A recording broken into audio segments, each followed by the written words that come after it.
Tudo bem? Estamos de volta com o nosso querido Tesão Literário, né? Semanalmente trazendo sempre conteúdo inteligente para você. E eu vou dizer, a gente começa esse programa de maneira diferente, né? Com muito orgulho da gente fazer isso que a gente está fazendo, né? Porque fazer literatura nesse país, infelizmente, é uma aventura muito louca, né? E nós somos loucos, né? Nós amamos a literatura. E a gente faz questão sempre de trazer convidados das áreas mais diversas para falar também sobre literatura, mas para falar sobre tudo, né? Eu acredito piamente que a literatura ela faz parte de toda a sociedade civilizada, né? E é por isso que nosso país está dessa maneira, porque se investe pouco em literatura. Então, um mercado ainda muito elitizado, fechado, não é? Que precisa ser mais dinamizado e democratizado. Então, como guerreiro que nós somos resistentes, mas a gente tem que dar um passo à frente, né? Esse negócio de resistência é muito legal, está no nosso sangue, mas a gente precisa dar um passo à frente e deixar de ser resistente para sermos atuantes e valorizados, não é? E o nosso programa, claro, a gente está sempre, como eu falei, trazendo gente boa. Nessa edição aqui agora, nós estamos trazendo alguém de fora do país. Não é brincadeira não, a gente está importando, como diria Jessie Quirino, é gente importada do exterior, né? Então, estamos trazendo hoje uma angolana, filha de portugueses, que mora na Alemanha já há 12 anos, e junto com o marido dela, que é alemão, né, eles desenvolveram uma técnica nova de coach que é reconhecida mundialmente, né? Karina Kimmig, que lançou recentemente o livro, vou lembrar, Beto, decorado, ela lançou recentemente o livro Os 7 Poderes para se tornar seu próprio mestre. Eu disse a você que ia lembrar, e lembrei, né? Um livraço, né, onde ela traz essas técnicas para conhecimento geral. Já tem gente no Brasil usando essas técnicas, né? O livro também tem à venda já no país. E ela foi eleita recentemente, em 2016, né, Top Coach Internacional lá na Alemanha. É brincadeira, não. Então vocês vão ficar agora comigo, né, esse mané aqui, e Karina Kimmig, que é uma pessoa espetacular. Vocês vão gostar da entrevista. Beleza? Você não, Beto, você não. Você está atrás das câmeras, né? Povo do bem, vamos lá. Se liga aí na entrevista. Cheirão.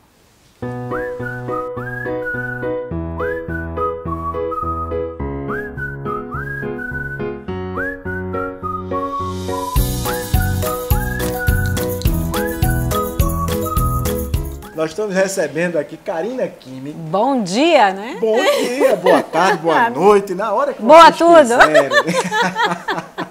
Karina, que muita gente acha que é alemã, porque ela vive na Alemanha há 12 anos, mas Karina é angolana, viveu em Portugal há muito tempo, viveu no Brasil, no Rio e São Paulo, e já está há 12 anos na Alemanha. É verdade, Karina, 12 anos. Seja bem-vinda ao Tesão Literário. Muito obrigado, estou muito feliz, Sidney, porque tu és uma pessoa excepcional em termos de condução não só desse programa, mas também do trabalho da literatura. Que coisa, né? Boa, eu paguei 50 euros para ela falar bem de mim. Agora tem que não, ser eu, né, Beto? Não. É uma pessoa fantástica, uma pessoa fantástica. Eu agradeço, mas eu tenho uma opinião igualzinha. Eu acho que você é uma pessoa fantástica, em todos os sentidos. Agora, já pergunto de cara, Karina. Uhum. Gostou de cara, Karina? Cara, Karina combinou. Eu acho que é o próximo poema. Eu pergunto logo de cara. Quem é que domina assim? Quem é que domina assim? Pergunta difícil, mas interessante. Eu diria assim, nunca dominamos totalmente a nós próprios, não é? Portanto, seria muita pretensão dizer dominamos-nos, não é? Eu penso que até mesmo um monge que esteja meditando, ele próprio responderia que ainda está em processo de domínio de si. E eu penso que isso é mesmo um processo. Aliás, e no livro, ao longo dos poderes, eu mostro isso. Para esse autodomínio, eu até chamaria, talvez não domínio, mas para essa autoliderança, não é? A gestão de si, ele é um processo, porque há sempre coisas as quais nós temos que trabalhar em nós, não é? E há sempre tópicos que eu considero que não estão bem na minha vida. E como a vida, ela também não é um livro em que eu escrevo aquilo que eu quero até o final, não é? Ou seja, eu escrevo, mas a vida, ela também tece as páginas dela. E nós somos acumuladores de vida, então assim, esse é um processo contínuo, né? Contínuo. Porque, claro que há momentos que, e principalmente quando eu trabalho com clientes que me chegam, que nunca fizeram nenhum processo e de repente eles vão fazer um processo em que vão começar a ter consciência de determinados aspectos e mudar. Claro que isso dá logo uma grande alavancagem na vida da pessoa, porque a pessoa ganha consciência e muda aspectos essenciais. Contudo, como é natural, ao longo da tua vivência vão surgindo outras coisas. Então, por exemplo, há 10 anos atrás estavas casado e de repente divorcias, aí tens que enfrentar um divórcio, que pode nem ter sido a tua escolha, de repente a pessoa resolveu divorciar, não é? Ou de repente a situação econômica altera do país e de repente também tens que alterar a forma como trabalhas, como ganhas dinheiro, como lidas com determinadas pessoas. Então, a vida também ela vai colocando, a realidade da vida vai nos colocando vamos dizer, esses eventos e nós iremos com certeza conduzir.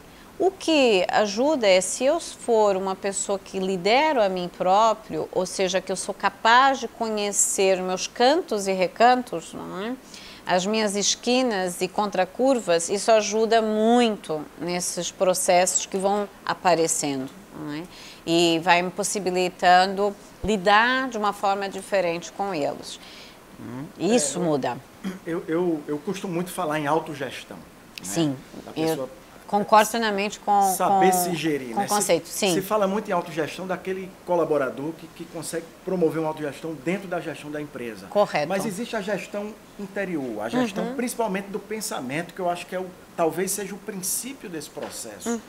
Né? E você como coach, né? e com uma experiência muito grande nisso, eu queria perguntar num contexto mais abrangente, o que é que anda faltando para a humanidade? É mais humanidade ou menos humanidade? A gente vai se tornar mais humano quando a gente conseguir ser mais divino? Ou essa ambiguidade aí não é... A nossa humanidade é divina? Não sei se você está alcançando a minha pergunta. Sim. Ela é divina ou o que nos torna mais humanos é que deixa a sociedade tão difícil como está atualmente? Eu adorei a tua pergunta porque tem dois aspectos aqui. Existe uma terapeuta familiar que já faleceu há muitos anos atrás, portanto, que é Virginia Satir, e ela dizia que todos nós nascemos com a alma pura, todos nós nascemos com a alma santificada, mas são, vamos dizer, as vivências da vida, as vicissitudes da vida que vão, de alguma forma, nos moldando. Bom, é o que eu digo, eu ainda não levei um estudo mais profundo de almas, mas de alguma forma, se nós olhamos para um bebê quando nasce, não é? Ele é pureza, ele está totalmente dependente do meio dela. Não é? O bebê, ele nasceu para comer, está dependente, ele ainda está desenvolvendo a visão, não é? Tanto que ainda é algo que vai desenvolver logo quando ele nasce, não é? Embora tenha os olhos, mas ainda está desenvolvendo, ele precisa também desenvolver o tato, o equilíbrio, enfim. Então, todos esses aspectos que ele vai desenvolver à nascença, ele vai precisar do meio à volta, não é? Tanto do meio que o circunda. Então, com certeza, ele vai, de alguma forma, moldar aquele ser para coisas que são boas, como também para coisas, vamos dizer, menos boas, não é? E, claro, quando nós alargamos isso em termos sociais e agora, pegando que eu digo que isto são diferentes núcleos. Então, a gente começa pelo núcleo da família, que estrutura que eu tenho aqui, e a estrutura que eu tenho e que vai me guiar e como vai me moldar, porque, claro, é a base, não é? Mas aí a gente pergunta, aqui tem realmente essa humanidade? E eu acho interessante a pergunta, por quê? Porque a metodologia que eu e o Fridolin desenvolvemos, quando nós fomos à procura de um nome, que a gente já vai falar dela, e quando fomos à procura do nome, nós exatamente escolhemos o nome que muitas vezes os nossos clientes davam nos feedback. Vocês são extremamente humanos, vocês resgatam a humanidade que está perdida em nós. E daí que ficou More Humanistic Methodology, ou seja, a metodologia more humanística, humanística no sentido de humanístico. E aí a gente percebeu que realmente é isso. Porque o que é ser humano? São várias dimensões. E que, em dia de hoje, socialmente, da forma como a sociedade está a ser levada, e que, no fundo, somos todos corresponsáveis por ela, de fato, a gente pode dizer que há falta. Mas quando a gente fala falta de humanismo, o que isso quer dizer? Né? Porque é um conceito alargado. A gente está falando da área da questão do pensamento, sim, da ação, da emoção, do comportamento. Componentes vitais. Que são vários componentes, não é? E que se eles todos não funcionarem bem, vai haver essa quebra que está a haver. Não é? E aí a gente vai do núcleo. Como é que a família educa? Depois como é que essa criança vai para a escola? Então, que escola é que ela tem? O que ela vê na rua? Eu digo, a criança nos primeiros anos ela aprende, ela vê, ela aprende. Se eu vou à rua e vejo alguém buzinar e xingar o outro, eu aprendo. É naquele momento que eu aprendo. Ou aprende a xingar, ou aprende o poder negativo de um xingamento. Exatamente. Ou aprendo que, assim que eu tenho um volante na mão, eu já xingo. Não é? Portanto, se eu olho para a televisão e a televisão me transmite, é um meio que me transmite um conteúdo de guerra, de discussão, de corrupção, o que eu vou aprender? Então quer dizer que para vencer na vida, tem que ser esperto. Tem que passar a perna. Aliás, isso é uma cultura muito forte aqui no Brasil. Infelizmente, a gente tem uma cultura de ludibriar muito forte. Mas você, em 2016, foi escolhida como top coach pela revista Focus, uma revista alemã. A revista alemã, de um estudo independente, né, que foi realizado. Mas é uma revista de referência. Com certeza, é um feito maravilhoso. E assim, a gente percebe que no Brasil, o coach virou um coaching, né? Virou um certo modismo. Sim. Então, o nego assiste uma palestra e já é coach. Já diz que é coach, bota lá no cartão de visita que ele é. Quer dizer, eu queria que tu diferenciasse bem.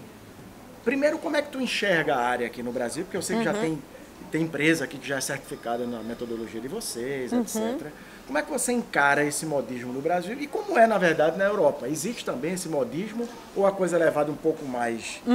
E como, né, que é levada? Isso. É assim, e, obviamente que na Europa já aconteceu esse modismo, já houve esse boom e depois passou. Né? Então estamos numa fase, portanto, no Brasil, como chegou depois, vamos dizer assim, ele está agora passando aquilo que já na Europa já passou lá uns anos atrás. Mas, de fato, o que acontece é que, como tu dizes, e muito bem, nota-se um conjunto cada vez maior de pessoas que fazem qualquer coisa e já se declaram, não é? como profissionais. Bom, isso não é bom nem para a área, nem para os mesmos, nem para quem vai ser cliente, nem para eles próprios, não é? Porque eu digo sempre, quando certifico profissionais na nossa metodologia para trabalhar com coaching, eu digo sempre, vocês têm que cuidar com o vosso nome. E cuidar com o vosso nome representa, eu tenho que ser capaz de fazer um processo em que tenha resultados e que eles sejam eficazes. Não é?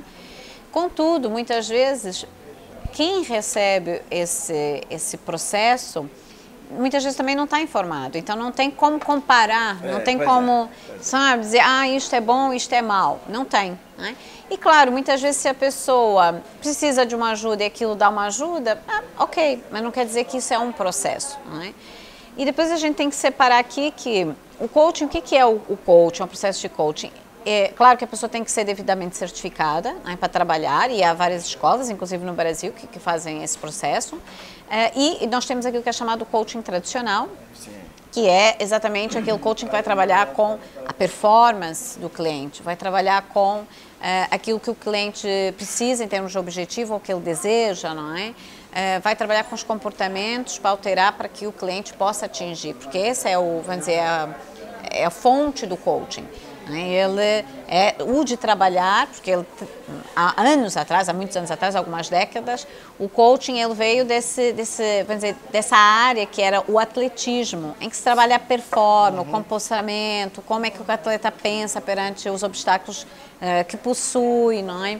Depois também levou muitas influências da consultadoria, que é muito trabalhar para objetivos. Então, do coaching foi bebendo daí, claro, de alguns ramos da psicologia, e foi criando, fazer a sua própria área, não é? Que em dia de hoje realmente é uma via diferente da terapia, diferente do counseling, enfim, é uma área de intervenção diferente.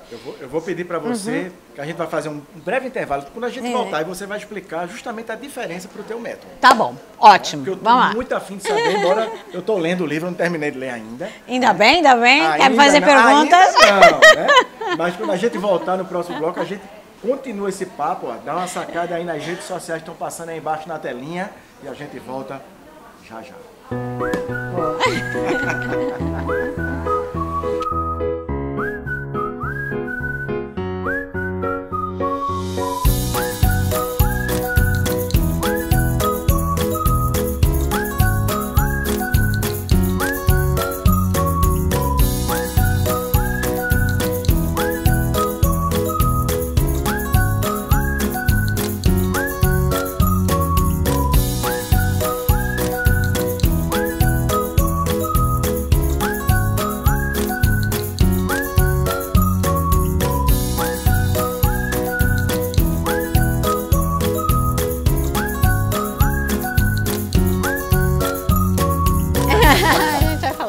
Começou? Pronto, a gente começa assim. A gente começa assim, a gente está falando de uma coisa íntima, muito dentro de mim. Aqui. Eu tinha acabado de ler Noite em Clara, que eu adorei, o sim, o não, talvez sim, talvez não. E agora entra sim, talvez não, como é que é isso? A gente entrevistou aqui no final do ano passado o Jessé Quirino, que é um grande poeta paraibano, e ele tem uma frase que eu acho espetacular, que ele diz assim: a vida é uma bodega. Uma hora ou outra a gente se encontra. Então a gente tá como se tivesse uma bodega. Estamos numa bodega. Adorei. Não, e falaste bodega, me fez logo levar para... Eu tive em Lanzarote de uma semana, 17 a 24 de dezembro, né?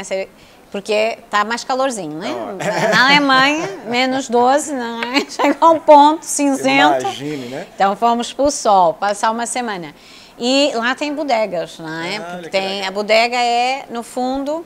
Chama bodega, é onde o vinho, não é? No fundo é a adega do vinho, e no espanhol chamam bodega, né? E é muito engraçado que ele está em Campos, portanto é uma ilha vulcânica, onde no vulcão nasce a vinha. É extremamente interessante ver como é totalmente diferente, não é? Um terreno diferente, uma estrutura diferente, e olhar para aquela vinha, como é que porque aquilo tem que ser protegido do vento, como é que nasce e como é que cria. E a vinha é bom, muito bom, muito bom. E é curioso, porque é um pouco na vida, não é? Dizemos, bom, por vezes, como aqui também o sertão, não é?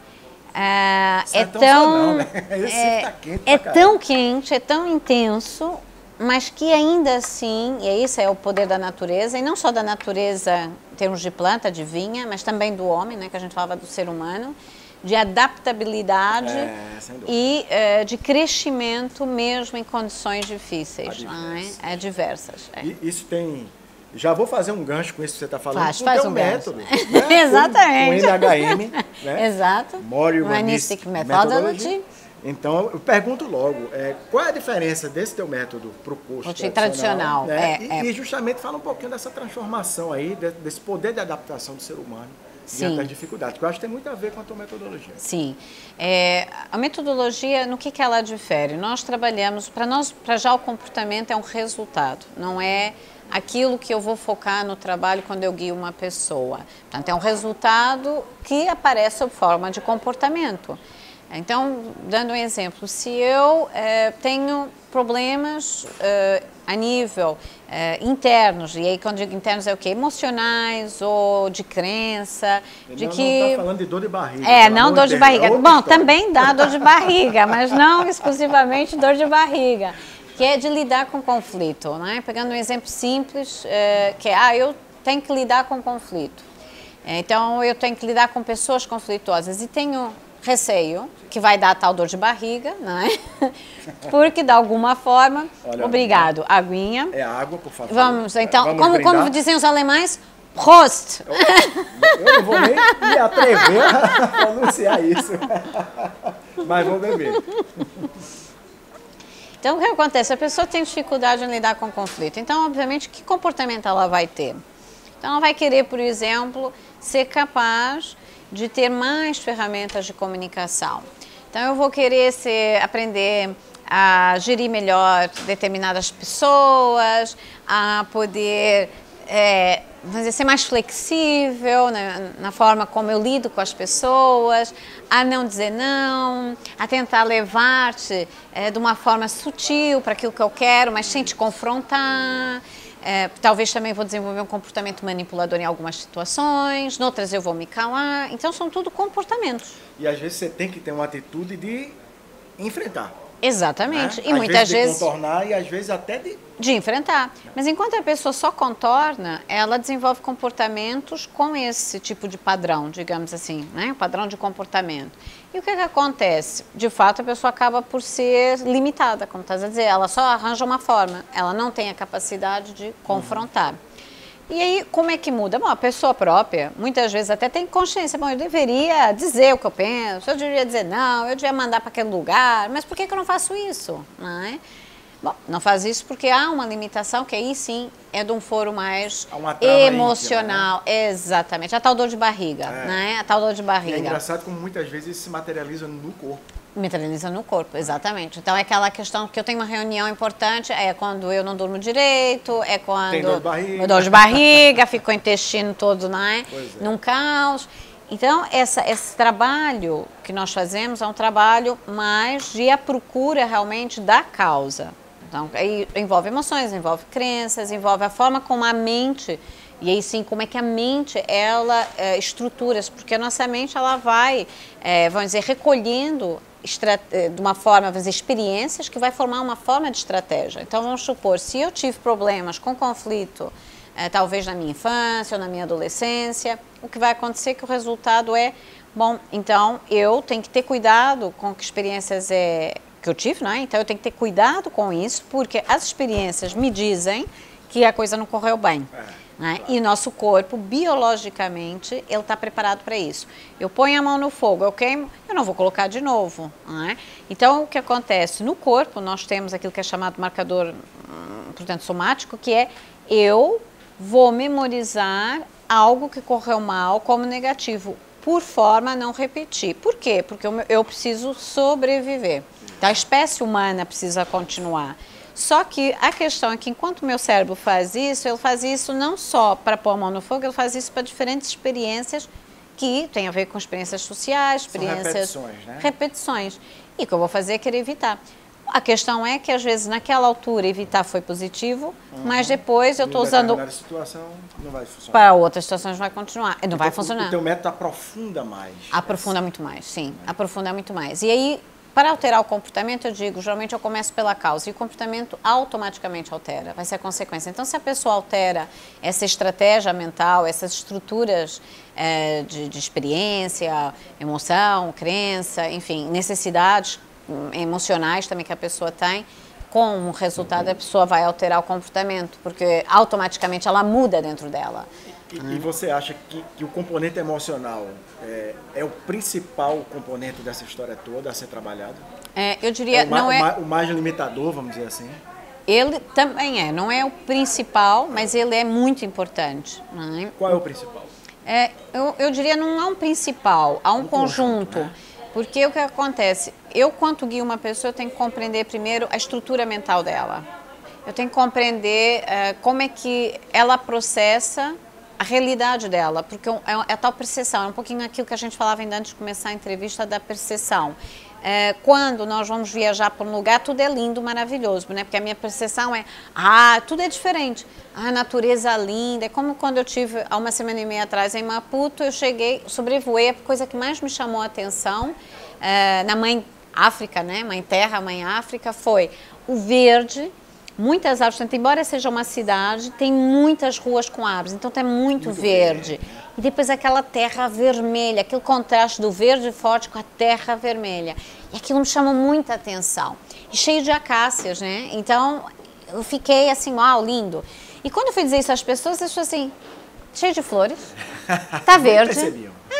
E passam todos os dias por aquelas ruas. Então, o que é? Percepção. A minha percepção de uma pessoa de fora que chega, tudo é lindo, maravilhoso. Eu estou vendo as diferenças, os contrastes, a beleza, que a partir do momento em que eu resido continuamente, deixo de ver. Passa a ser comum. Então, o que acontece? Nós fazemos isto com as nossas relações, com o nosso trabalho, com uma forma de olhar para um problema ou solução. A gente é muito vencido pela rotina e pelo cotidiano, automático. Né? E aquilo que a gente chama, no fundo, a percepção. Tu ficas cego para diferenças. Já é o bloco, não? Já é o bloco, cara? Já? Sério? Já temos que acabar. Essa conversa tá muito boa. É sério, rapaz? É a nossa percepção do tempo que está realmente alterada. Tá bem alterada. Então a gente vai aproveitar. Novamente eu peço aí, dá uma sacada nas redes sociais.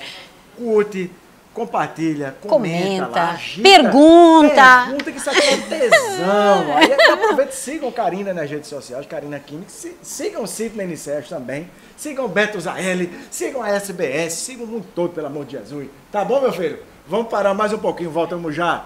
Beijo!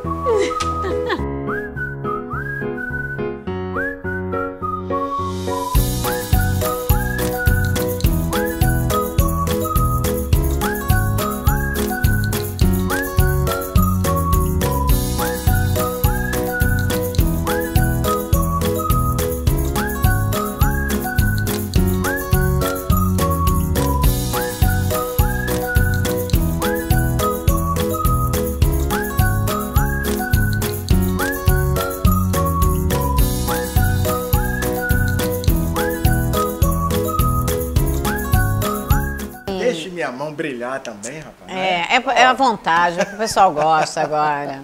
É muito tesão. É muito tesão. É muito tesão. A gente tá aqui cheio de tesão. Da Alemanha, Angola, Portugal, Brasil, não interessa, né? África. Pernambuco, tudo. A gente está misturando tudo. Bem cultural como o brasileiro Bem cultural. Por falar em Pernambuco, né? Aí eu queria que você fizesse de cara assim, uma diferenciação rápida de como você enxerga o mundo corporativo europeu e o brasileiro. E eu falo muito de Pernambuco porque a gente tem uma cultura aqui muito forte, muito rica, né? Que eu, não é porque eu sou daqui, não sou bairrista, sendo já, eu acho a cultura mais rica do Brasil.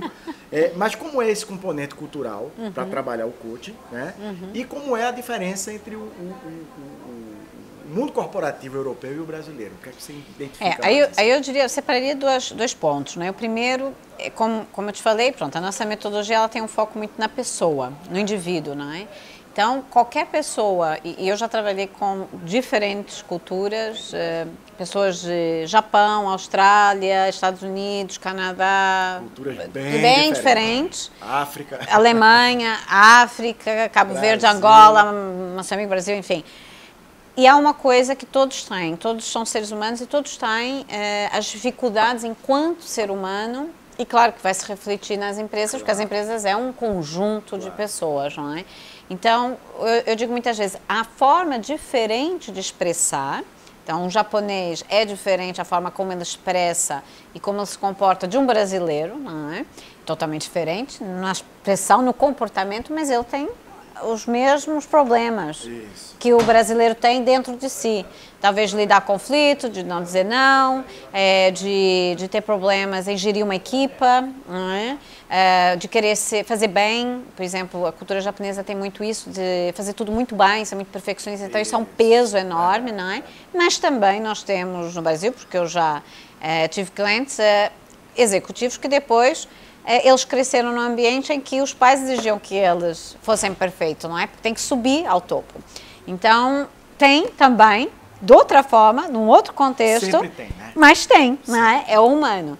Aí a gente chega às empresas, eu digo, bom, se as empresas têm seres humanos, então a gente vai ter problemas similares.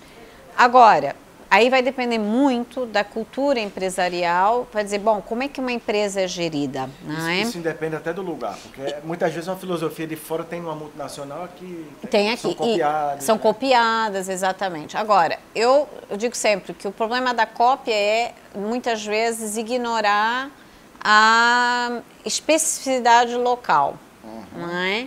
Então, o que eu vejo assim no Brasil, mas não só em termos empresariais, eu vejo num todo, muitas vezes, e durante uns bons anos, copiando muitas vezes um modelo norte-americano.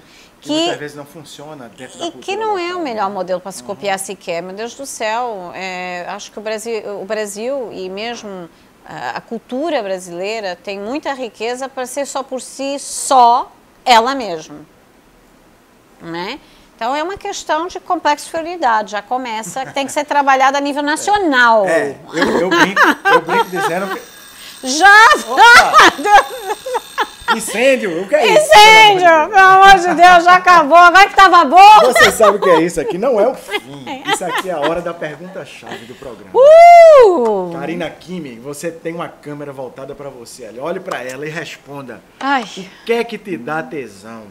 Ui, bom, não sei se vão querer pormenores exatamente, detalhes íntimos meus e que vão se transformar nós os dois a com o pergunta público. É bem ampla, viu? Fica à vontade. Olha, dá muita coisa da tesão pra mim. Ó, eu adoro, uma coisa que eu adoro é acordar, como tem acordado aqui, com o sol, dá um tesão, sai logo com energia assim, vamos fazer acontecer, com o friozão de lá, né? Com a neve. Não, mas o dia clarear, seja mesmo na Alemanha, que às vezes clareia cinzento e tá o dia todo cinzento, o fato de eu saber que tenho mais um dia para viver me dá um tesão enorme, porque eu tenho muita coisa para fazer. Outra coisa que me dá um tesão enorme, escrever. Né? É escritor e sabe disso que dá. Eu adorei saber disso. Escrever, né? Dá-nos tesão. Outra coisa que dá tesão é relações sexuais, adoro. Dá um tesão durante e depois. Também trabalhar com o ser humano, entender o ser humano. A mente humana dá um tesão enorme. Eu adoro compreender a cabeça de uma pessoa. É uma coisa que assim que eu sento frente a uma pessoa e começo a fazer a leitura, eu já tô tendo uma noite sexual daquelas bem ardentes. Então eu vou aproveitar que você tocou no assunto. Ó, isso aqui é uma lembrança do programa. Olha. Olha. Lá tá. Já vou ter uma noite de tesão. E ela tem um número. Quem já conhece o programa sabe bastante que esse número aqui remete a quê? 65? Quase que era 69. Olha. É isso que eu ia dizer, não sei. Mas, na verdade, remete a uma página do livro. Eu trouxe esse livro aqui, que é um livro bem filosófico. Uau, Sócrates, excelente. Apologia de Sócrates, né?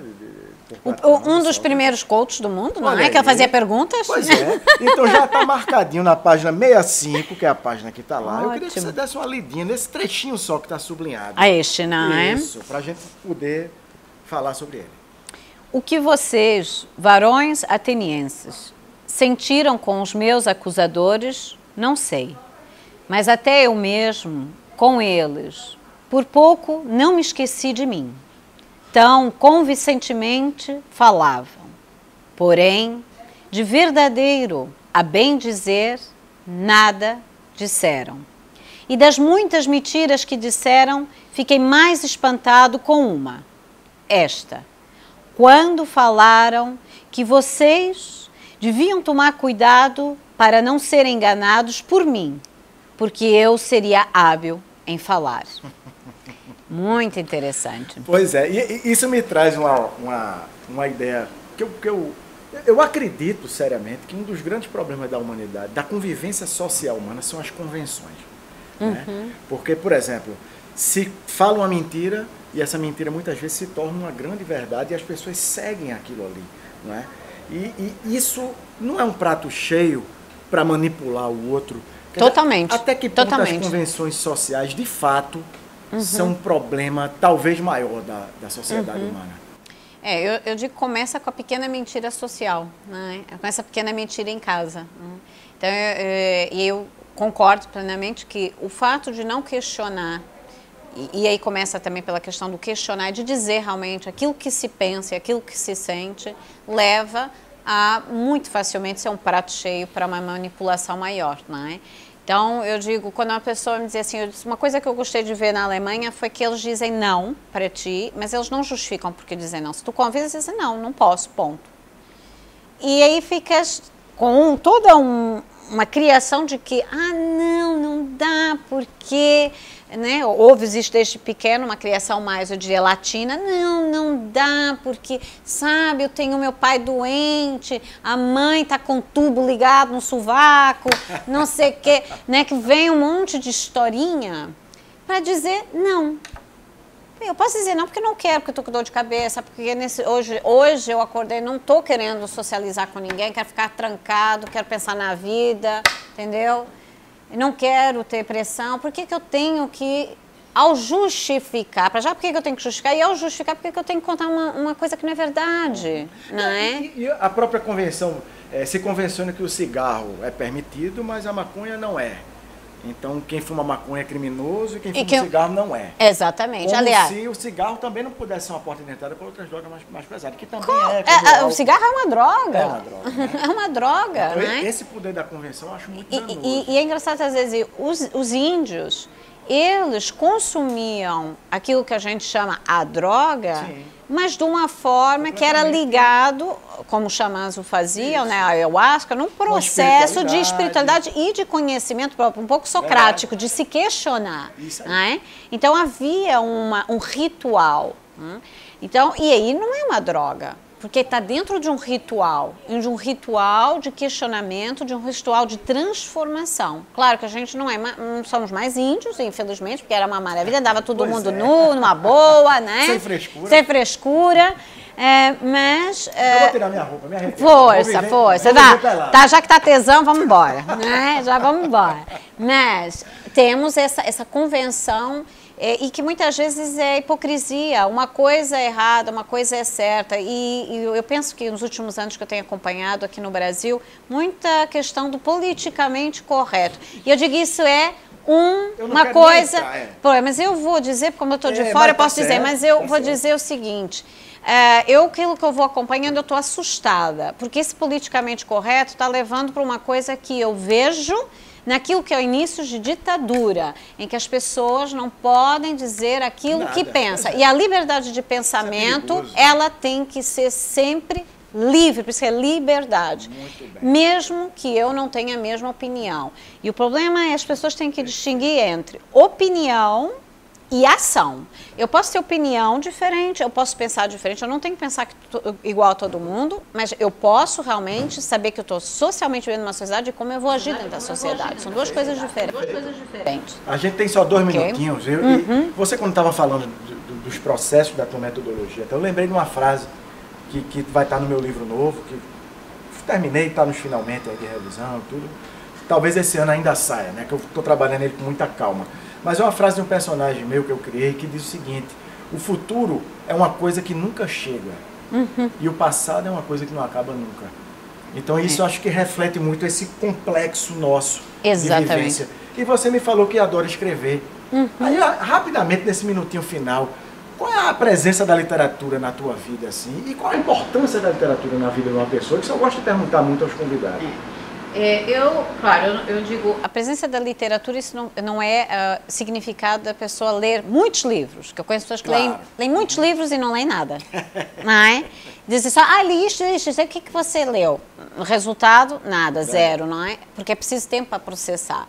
Então, para mim, claro que a literatura é extremamente importante, porque é uma obra de arte, quando realmente ela é escrita, como tu escreves, que realmente ela tem que ser um processo, ela é um processo.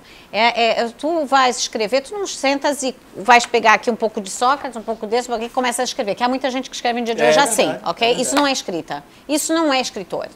Escritor, que é como fazes, eu vou digerir muito tempo, eu preciso de inspiração, eu nem todo dia vou escrever, eu vou digerir e aí eu vou transmitir aquilo que é das minhas entranhas para o outro. Então eu dou de mim ao outro.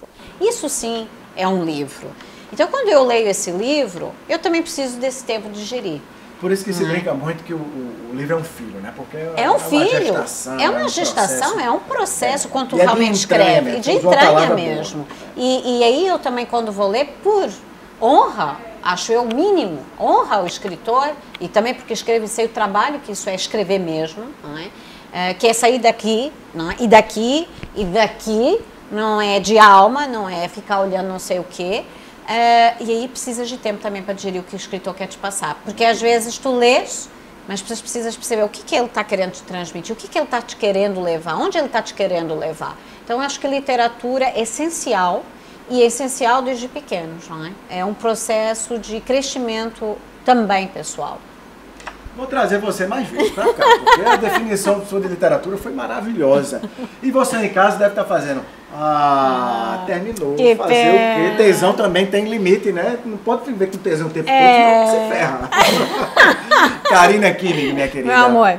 Muito obrigada. Obrigadaço Adorei. pela presença. Obrigado, eu Sempre também. que voltar ao Recife, ou vá que a gente se encontre em outro lugar. E Sim, quem sabe, né? Ir lá na Alemanha, vamos fazer na uma Alemanha, entrevista, Portugal, vamos estar juntos. Vamos embora, né? Povo do bem, obrigado por tudo. Mais uma vez, confere as redes sociais passando aí embaixo, curta, compartilha, comenta e divulga a entrevista dessa moça aqui. Que essa entrevista deve estar indo em abril, mas hoje aqui é o aniversário de Olinda e Recife. Hoje a gente está gravando dia 12 de março. Então, beijo para Olinda, beijo para Recife, beijo para o Brasil. Até a próxima!